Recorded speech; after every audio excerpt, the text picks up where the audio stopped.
Listen closely, because what I'm about to tell you isn't a theory. It isn't speculation dressed up in foil hats and fear. What I'm about to tell you is the cold, arithmetic truth of how a civilization feeds itself. And more importantly, how it quietly stops. Every empire that has ever collapsed did not fall in a single, thunderous moment. It eroded. Quietly, in the places nobody thought to watch, in the warehouses, in the boardrooms, in the spreadsheets of men in mid-level procurement jobs who are, right now, in the spring of 2026, signing off on decisions that will ripple through your kitchen within months. The shelves are not going empty all at once. That's not how it works. What's happening is slower, more deliberate, and far more dangerous, because it's invisible until it's already done. Grocery chain buyers, armed with margin data and quarterly targets, have already decided which products will survive the next culling cycle and which ones will be quietly retired. Their decisions are made months before the gap appears on the shelf. By the time you reach for something and find it gone, the replacement is already sitting in its place, and nobody announced a thing. There are 15 products inside this reckoning. Some cost less than $1. Some are things you've eaten your entire life without ever understanding what they were doing for you. And at least one of them is something you've probably actively avoided. A tin that carries a stigma it does not deserve, sitting on a bottom shelf while everything around it eventually gets swallowed by the machine. This is not a doomsday pantry list, and this is an inventory of what's already being erased, and why the window to act is narrowing while most people are still reading celebrity news and debating streaming services. Number 15. Canned artichoke hearts. Before we even begin the official countdown, there's a product that deserves a place in this story that most preparedness conversations never reach. Canned artichoke hearts. They sound like a dinner party ingredient. They sound like something your neighbor buys for a charcuterie board. That image is precisely what's making their disappearance invisible. Artichoke hearts are one of the most concentrated sources of prebiotic fiber available in any canned form. Prebiotic fiber is not the same thing as the dietary fiber count on a nutrition label. It is the specific type of fermentable fiber that feeds the beneficial bacteria in your gut. The bacterial ecosystem that governs not just digestion, but immune function, inflammation response, and a documented subset of your emotional and cognitive stability. Gut bacteria synthesize neurotransmitters. This is not fringe science. Several regional chains have already cut artichoke heart SKUs from standard planograms in 2026, migrating shelf space toward faster-turning appetizer products with wider demographic appeal. The can costs roughly $2.50. Rinse them, quarter them, toss them into anything. They carry almost no assertive flavor of their own, which means they disappear into a meal while their nutritional contribution remains entirely intact. Stock them before the specialty aisle absorbs them entirely. And the price doubles. For number 14, canned roasted red peppers. The apocalypse, when it comes for your pantry, will not announce itself with drama. It will arrive as a Tuesday, where the thing you always grabbed is no longer there, and the $1.89 product has been replaced by a $4.50 artisan version that moved into that space with better packaging and a story about a family farm. Roasted red peppers are in that trajectory right now. A standard jar or can of roasted red peppers contains more vitamin C per serving than an orange. And vitamin C, unlike most nutrients, cannot be stored in the human body for more than a matter of weeks. It must be continuously replenished. During any period of restricted food access, vitamin C deficiency arrives faster than most people understand. It brings with it fatigue, compromised wound healing, and a collapse of immune response that compounds every other physical challenge you're already facing. Beyond the biochemistry, roasted red peppers are one of the most efficient, flavor-dense ingredients you can add to a shelf-stable meal without cooking expertise. Blended into any soup, sliced into rice, added to beans, they transform functional eating into something that feels intentional. That psychological quality is not trivial, it becomes critical. Several chains have moved roasted red pepper SKUs from standard grocery aisles to specialty sections, effectively cutting casual access. Get them now, while they're still between the kidney beans and the olives. Number 13. Evaporated milk. And now the official count begins. 12 items from the margin graveyard, each one a product the system has decided is no longer worth protecting. As most people walk past this can their entire lives, many confuse it with its sweetened cousin, condensed milk, and write off the entire category. That confusion is part of why it's being sacrificed. Evaporated milk and sweetened condensed milk share a shelf and a silhouette, but they are entirely different products with entirely different purposes. Condensed milk is loaded with sugar. It belongs in fudge. Evaporated milk is the other thing, unsweetened, with roughly 60% of its water removed, with a shelf life that stretches 2 years at room temperature, and a protein density that no shelf-stable oat or almond alternative can approach. 2 major national chains are dramatically cutting evaporated milk inventory in 2026. The reasoning is clean and brutal. Oat milk and almond milk carry better margins, generate more consumer enthusiasm, and occupy the same shelf real estate. From a buyer's standpoint, it's not a decision, it's math. But when every refrigerator in your house becomes a liability in the hours following a power disruption, evaporated milk does not blink. Open the can, add equal parts water, and you have full cream milk. For coffee, for porridge, for any recipe that calls for dairy. And for the professional kitchen trick most people have never heard. Chill an unopened can in cold water for half an hour, open it, and whip the contents vigorously. It thickens into a cream substitute that holds texture and performs in applications that nothing else on this shelf can match. Under $2. Stocked now while store brands still exist. Number 12. Canned pumpkin. Here's how the system erases something without anyone noticing. It doesn't remove it. It makes it seasonal. Several large grocery chains are transitioning pure canned pumpkin from year-round availability to a September through November window. The logic writes itself in a spreadsheet. Sales spike for 3 months, sit flat for 9, and the margins don't justify the permanent footprint. Clean, rational, and deeply misguided. What's being quietly reclassified as a seasonal indulgence is, in nutritional reality, one of the most efficient micronutrient sources available in a can. 1 cup of pure pumpkin, not the pie filling, not the spiced mixture, the plain orange puree, delivers 245% of the recommended daily value for vitamin A in the form of beta-carotene. More beta-carotene per cup than carrots, more fiber per cup than oatmeal, all at 83 calories and around $1.29 per can. It also has almost no discernible flavor in a mixed dish, which makes it the most invisible nutritional amplifier in the grocery store. Stir it into chili and it disappears. Fold it into pasta sauce and no one at the table will ever know. The pot gets larger, the nutrition density doubles, and the cost barely registers.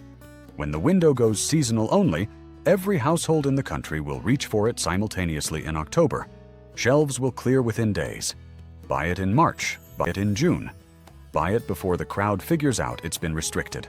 Number 11. Canned green chilies. This one will sound too simple. That is precisely why it matters. 2 large chains are cutting store-brand green chili SKUs in 2026, redirecting that shelf space towards salsa and premium hot sauce formats with better margin profiles. When the store brand disappears, the name brand alternative will cost $2.50 for the same product that currently sells for 89 cents. But this isn't primarily a budget story. It is a morale story. And almost nobody in this space takes morale seriously as a functional resource. Military nutrition research and disaster psychology literature have documented the same pattern across dozens of scenarios. Physical resources deplete slowly, but morale collapses fast. The mechanism is food fatigue. After 2 weeks of monotonous shelf-stable eating, voluntary appetite decreases. People begin eating less not because food isn't available, but because the psychological experience of eating has become unrewarding. Decision-making degrades. Anxiety climbs even in otherwise stable individuals. Capsaicin, the compound responsible for the heat in chili peppers, triggers a documented endorphin response through a neurological pathway that operates completely independently of psychological expectation. A small amount of dietary heat creates a measurable shift in how your brain responds to a meal. It doesn't change the food, it changes your neurochemistry in response to eating it. A 4-ounce can contains 45% of the daily vitamin C requirement and costs 89 cents. 12 cans for under $11. A morale infrastructure that lasts years. This is not a garnish. This is a psychological maintenance tool disguised as a condiment. If this is opening your eyes to something you didn't know was happening, take a second right now. Like, comment, subscribe. This work only continues because of the people paying attention. Now let's go deeper. Number 10. Chickpeas. The bean aisle looks uniform. It isn't. When grocery chain buyers consolidate canned bean SKUs, and 3 large chains are doing exactly that in 2026, they do it by velocity. Black beans move faster. Kidney beans move faster. Chickpeas sit longer, which in the shelf space economy means chickpeas get reduced. What the velocity data doesn't capture is that chickpeas are nutritionally distinct from every other common canned bean in a way that becomes practically significant when you're eating shelf-stable food exclusively. Our chickpeas contain substantial quantities of resistant starch, a form of carbohydrate that bypasses small intestine digestion entirely and travels to the colon, where it feeds the beneficial bacterial populations that regulate immune response, inflammation, and mood. Beyond the prebiotic effect, resistant starch consumption is consistently associated with improved satiety and dramatically reduced post-meal blood glucose spikes. When your diet shifts to canned and preserved foods, that glucose regulation effect becomes the difference between stable functioning and the energy crashes, brain fog, and irritability that come with heavily processed carbohydrate sources. No other common canned bean delivers that combination at this price. Drain a can, coat with olive oil and salt, roast at 400 degrees for 25 minutes. They become crispy, deeply nutty, and satisfying in a way that cold beans from a can will never be. Or blend a drained can with olive oil, any available acid, and garlic, and you have hummus for under $1.50. No equipment required beyond a fork and some patience. Under $1.50 today. $3.50 to $4, one store brand's consolidate and organic alternatives fill the void. Number 9. Fat-free canned refried beans. 2 products wear the same name on this shelf. Understanding the difference is not optional. It is the entire point. Full-fat refried beans are made with lard or vegetable shortening. They are the traditional product, rich, heavy, and dominant in flavor.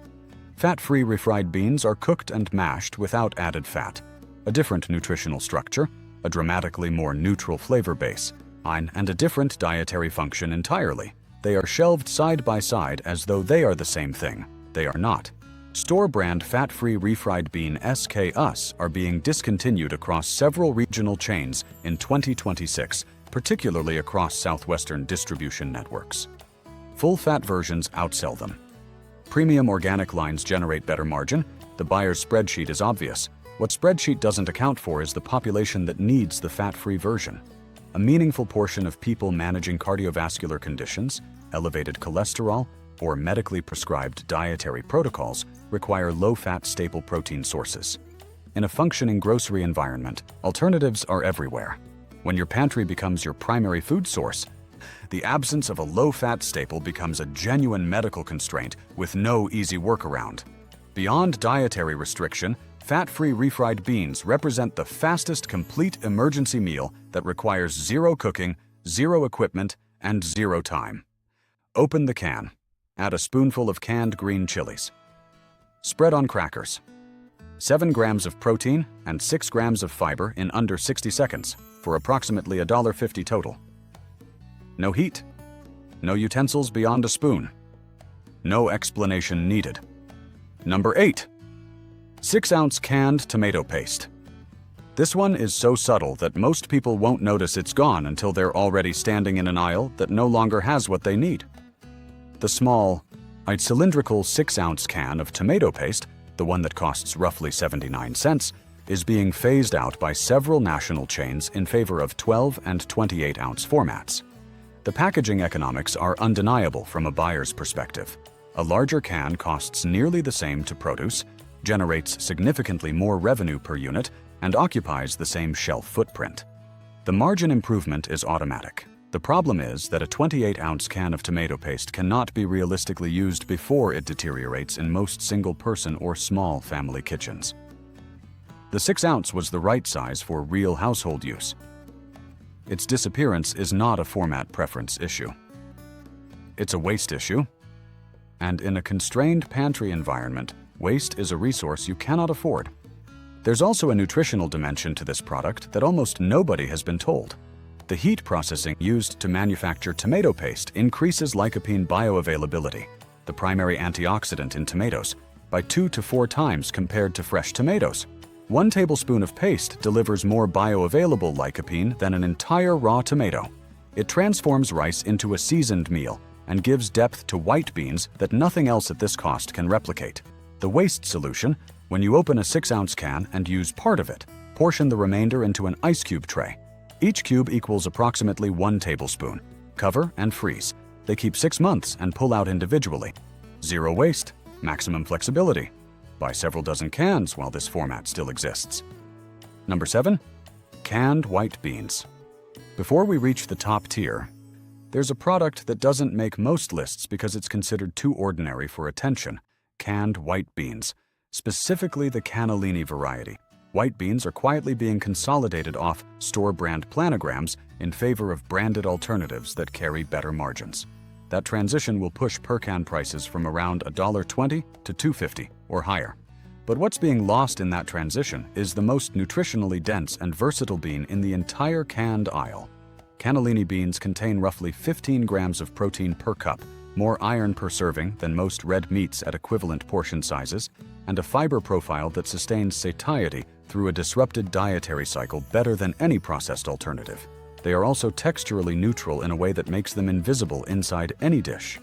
Blend them into tomato soup and the texture becomes silken. Mash them into any wrap or spread. Toss them whole into pasta or rice and they disappear structurally while doubling the protein content. They are also one of the most effective emergency blood sugar regulators in the canned aisle, a fact that becomes practically significant for anyone managing diabetes or pre-diabetic insulin sensitivity during a period when controlled meals are no longer possible. Under $1.25 today. Stocked in rotation, they form the most complete single-source protein available in preserved form. You're halfway through something most people will never read. If it matters to you, hit like and subscribe. Help this reach the people who need it before the window closes. Number 6. Full-fat Thai and Vietnamese coconut milk. Here is where the import economics begin to rewrite your pantry without your consent. Full-fat coconut milk from Southeast Asian suppliers, the kind that sits in the international aisle and has been there for decades, is being cut from major chain contracts in 2026. Tariff adjustments and supplier margin pressures have made it commercially difficult to maintain those international relationships. The space will be filled by domestic alternatives. Here is the thing the replacement label will not tell you. It is not the same product. Authentic Thai and Vietnamese coconut milk carries between 14 and 17 grams of fat per serving. Many domestic alternatives moving into that shelf space carry roughly half that amount. The label looks similar. The can sits in the same position. The contents perform differently in every application, and not just culinarily. Full-fat coconut milk is one of the richest available dietary sources of medium-chain triglycerides. Unlike most dietary fats, MCTs are metabolized directly by the liver into usable energy rather than being stored. Published research has documented associations between MCT consumption and improved cognitive performance during periods of caloric or physical stress. When your brain is under pressure, quality fat is not a luxury. It is maintenance fuel. Identifying the real product takes 3 seconds. Check the fat grams per serving on the back of the can. Anything below 12 grams is diluted. 14 to 17 grams is the authentic version. At Asian grocery stores, these cans typically run under $2. At mainstream chains, closer to $2.50. And both are heading toward the exit at major retailers in 2026. Number 5. Canned coconut cream. Do not confuse this with what came before. These are not the same product. Coconut cream is thick, dense, high-fat. Coconut milk, even the full-fat authentic version, is diluted by comparison. The refrigerated carton versions in the dairy-adjacent aisle are something else entirely. Stabilizer-laden, low-fat approximations that bear the name without the substance. Distribution contacts indicate that multiple major chains are significantly reducing canned coconut cream. ASKU counts in 2026. It ships at higher cost per unit, turns over more slowly, and occupies space that buyers have already earmarked for faster-moving products. What's being cleared from those shelves is one of the most calorie-dense, shelf-stable fat sources available in any mainstream grocery store. One can contains roughly 445 calories of predominantly fat. The lauric acid content is among the most bioavailable forms of dietary fat you can purchase off a standard shelf, with documented benefits for cellular repair and neurological function under stress. In any scenario where regular grocery access is disrupted, fat disappears first. Butter goes within days. Dairy follows. Oils move with them. The demand is high and the shelf life is short. Canned coconut cream has a multi-year shelf life at room temperature. That combination, caloric density, fat bioavailability, and ambient temperature stability, has no real equivalent at this price point, currently around $2.79. When SKUs are cut, undiluted domestic alternatives take the space at a higher price and a fraction of the nutritional profile. Number 4. Canned mackerel. Go to the bottom shelf of the canned fish aisle at any major grocery store right now. Find the mackerel. Notice how undisturbed it is. Notice how the tuna shelves above show regular gaps from shopper traffic while the mackerel sits in untouched rows. That gap is not a quality gap, it is a familiarity gap. And familiarity in the shelf space economy is the only metric that matters until the moment it becomes the only thing standing between you and something your body needs. Several large chains have communicated to seafood suppliers that mackerel orders will be reduced significantly in 2026. It moves slowly. In the buyer's framework, that is sufficient reason to cut it. What that framework doesn't calculate is what's being quietly removed from the nutritional landscape of every shopper who never thought to look down. Mackerel contains more omega-3 fatty acids per serving than canned salmon, more protein per ounce than canned tuna, and it costs approximately $1.50 per can, compared to $5 for canned salmon and $2.50 for name-brand tuna. That is a nutritionally superior product at a fraction of the price being discontinued for a single reason. It isn't popular. Popularity and nutritional value have never been the same thing. They never will be. One practical note that changes everything. Buy mackerel packed in olive oil. Not brine, not water. The olive oil pack preserves flavor over time, adds caloric density, and eliminates the metallic quality that turns most people off canned fish permanently. The difference between olive oil-packed mackerel and brine-packed mackerel is the difference between a meal and an experience you never repeat. Hold that in mind. At number 2, mackerel and sardines form the most efficient nutritional combination I've found at any price point in any grocery store. Number 3, shelf-stable aseptic tofu. I know the reaction. I've seen it on every face. Set it aside for 60 seconds because what I'm about to tell you is specific, and it fills a gap that nothing else on this list can fill. Aseptic tofu, sold in small, shelf-stable rectangular cartons under brands like Morinu, uses ultra-high temperature processing and sealed multi-layer packaging to achieve a 12 months plus shelf life at room temperature. This is not the refrigerated block from the produce section. This is a structurally different product sitting unrefrigerated in the international or health food aisle, waiting for the people who understand what they're looking at. Here's the gap it fills. Complete proteins. Foods containing all 9 essential amino acids in adequate proportions are rare in shelf-stable form. Most shelf-stable complete proteins are animal products. For households managing vegetarian diets, religious dietary requirements, or food allergies, aseptic tofu is one of the only shelf-stable complete protein sources that requires no refrigeration, no cooking, and no special preparation. Mainstream grocery chains are shifting aseptic tofu towards specialty sections with reduced SKU counts as part of 2026 shelf consolidation. But the move is predictable. It moves slowly in mainstream aisles, carries thin margins, and occupies space that faster-turning products are being queued to fill. The preparation that surprises everyone. Blend a carton of the silken variety directly into any canned soup. It disappears completely. The texture dissolves. The soup becomes creamy. The protein content doubles. No detectable flavor change occurs. One package at around $1.89 delivers 10 grams of complete protein with a full year of shelf life at room temperature. That nutritional equation doesn't exist anywhere else at that price.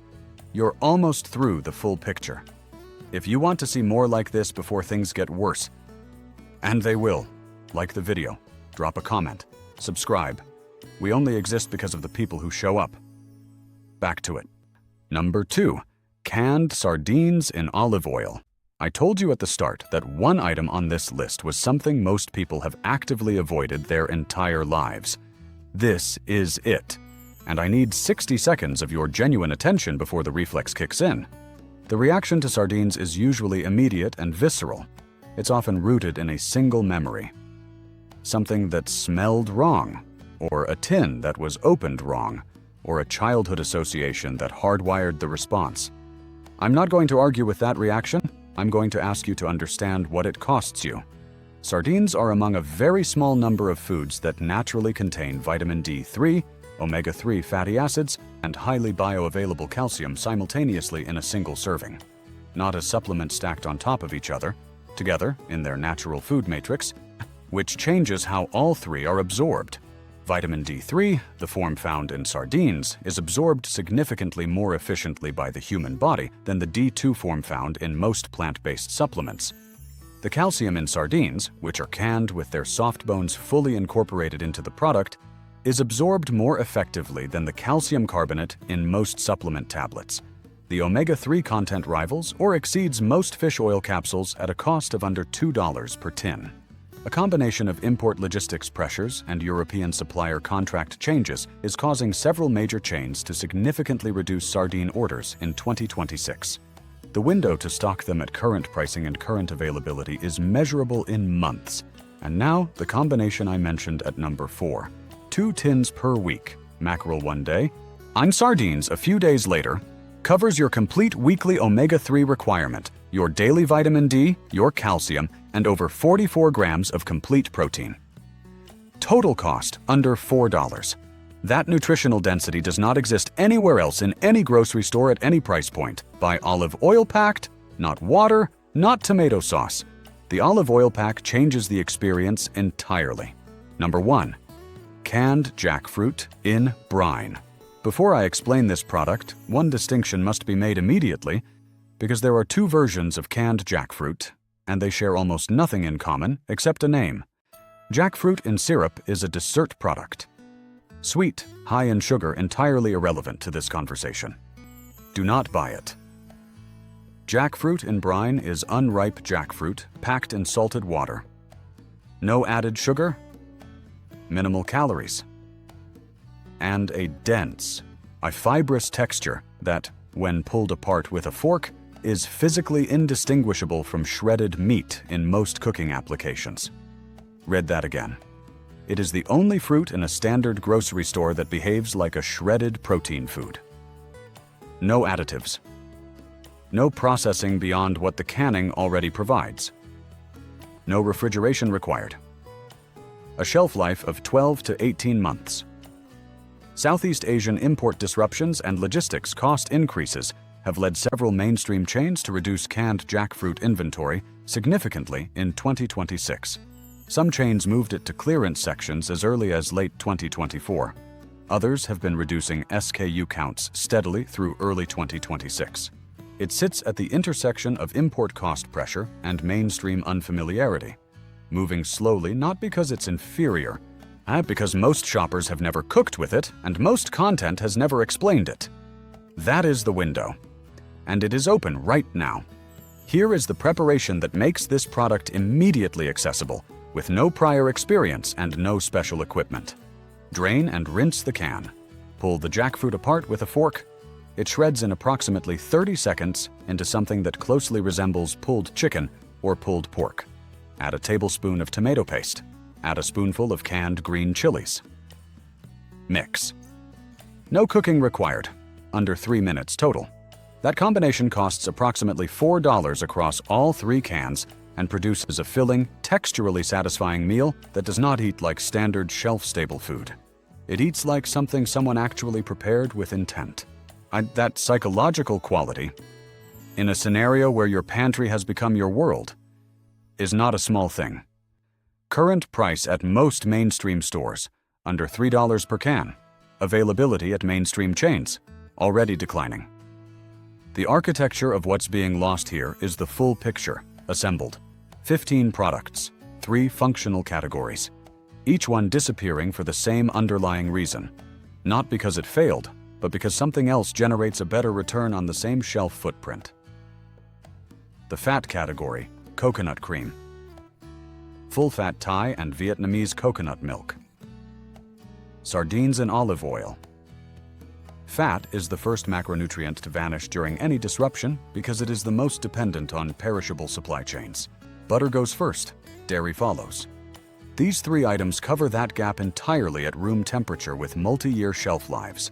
The protein category, canned mackerel, chickpeas, white beans, shelf-stable aseptic tofu, fat-free refried beans, jackfruit in brine, complete proteins, resistant starches, iron sources, options that function across vegetarian, dietary restriction, and allergy-conscious households. This is the nutritional foundation that determines whether a disrupted pantry supports a human body for 2 weeks or 2 months. The micronutrient and morale category, artichoke hearts, roasted red peppers, canned pumpkin, green chilies, evaporated milk, 6-ounce tomato paste. This is the category that most preparedness conversations skip entirely. And it is the one that determines whether restricted eating remains psychologically sustainable. Vitamin A, vitamin C, prebiotic fiber, iron, capsaicin-triggered endorphin response, meal variety. These are not secondary concerns. They are what separates a pantry that works from one that quietly exhausts you from the inside out. Emergency preparation content focuses almost exclusively on calories and protein, survival math with a shelf life attached. That focus is not wrong, but it consistently misses what documented emergency scenarios actually reveal.